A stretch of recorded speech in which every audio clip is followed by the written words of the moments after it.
Well, hello, welcome to Eating Peace. I've been traveling, gone from home.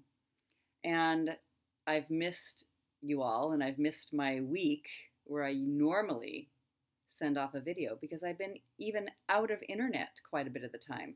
In fact, the place that I'm staying at, which is a big, old, kind of wonderful family camp where some of the buildings are from the 1800s, the entire place had all the electricity go out yesterday, just for a while. But it's kind of marvelous and wonderful to be in this kind of old fashioned, as if you're going back in time just a wee bit.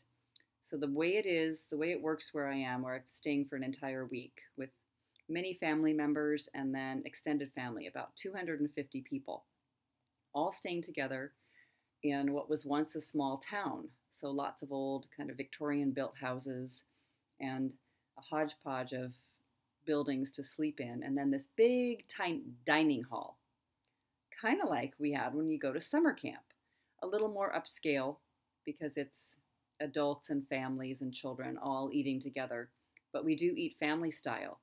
So at a table for 10 people or so, there will be pots of soup or whole trays of food brought and all the side dishes. And you can get up and get your own salad bar and desserts. And they're all brought and laid in the middle of the table, and people share them and serve themselves the meals. And I was sitting at a meal just today, and a woman who's a friend who I know from this group, many of these people have been getting together every single year for many, many years in a row. She said, with a huge sigh and her shoulders dropping and looking very discouraged in her face, I overeat so much when I come to this camp. I overeat so much. I just tell myself it's all going to be over soon, and I will be back to home and eating normally once again. It's only a week out of my life. But I heard her discouragement and remembered that kind of a feeling. For me, my eating was so off balance that it didn't matter if I was away at a camp somewhere or at home. In fact, sometimes the distraction of travel and being someplace with other people actually caused me to be thinking less about food and eating and less obsessively. There were marked meal times, and then the kitchen's closed, so you go on to other things. But that kind of psychology, it is unnecessary to suffer like that. I thought, I am so happy that now I just listen to the body. The body leads the way. And as much as the mind wishes that it had its own way, to be able to taste everything and see the food and eat as much of it as you like looking, as you like the sight of, there is only so much that the body contains. And that is limited. And it's a feeling within. And to tap in and be in touch with that feeling, this is full. I am satisfied now. The mind can be as disappointed as it wants. The body is done. And to simply accept that that is the way of it that is going to offer the greatest amount of peace.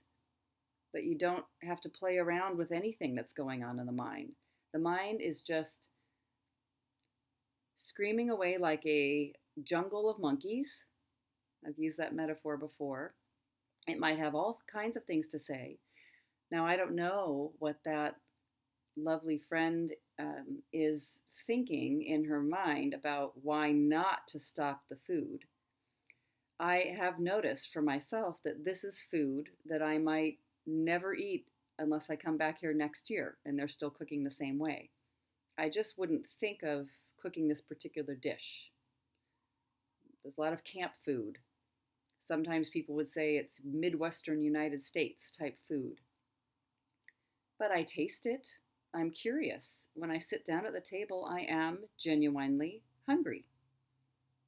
I seem to, every day at lunch and at dinner, get a nice plate of salad, you know, kind of loaded up with all the delicious things that are in the salad bar and lettuce. So I do notice that happens a couple times a day. And then there's all the food that's on the table. And I eat it or I don't eat it. There are some things that I haven't tasted, but it is never because I'm saying I'm not allowed to taste them, because I know that can set off a certain psychology in its own self, its own right. All of a sudden, if I have a list of what's right and what's wrong, I begin to have the one that wishes to rebel, and the one that then thinks if it's getting a good score or a bad score, or failing or succeeding. We're just forgetting about all of that. Chatter, chatter, chatter away, right? Screaming monkeys. So the body leads the way. It is simply the most peaceful way of it. So you might like to think there's some way that I can have what I like to see and eat as much of it as I want, as the mind wants, but it will not lead to a sense of peace. The only thing that leads to peace is to follow the body. And that means you have to be in touch with the body. You have to be quiet and feel it, and always say, as if you have a little child that you have the utmost care and attention for, coming along with you everywhere you go. What can I do for you? How can I serve you? Are you satisfied? Are you complete? Is it finished? Anything else you need? No, thank you, you're done.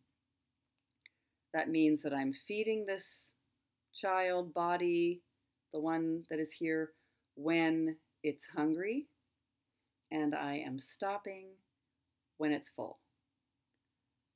That can sound ridiculously simple. But that is just, it was a reminder when this woman was speaking. Oh, I never do that. I don't do that anymore. I know where that goes. I don't want that discouragement. I don't want this kind of damper on my day in the meals. I don't want that kind of focus to be so big around the food and eating so that it starts tipping over, and then I'm discouraged about myself, or wondering why I'm eating so much, or wishing this kind of food wasn't here, or thinking I need to have some sort of sense of control or to do something about the way these family style meals are. Instead, the focus is on the conversation at the table, and all the other things that are present, the other sensations in the moment of listening to people and being with them and watching and noticing and being in a hall and navigating food at the same time, which apparently is needed by the body. So it does sound so very, very simple. And in some ways it is. And I know it's not easy.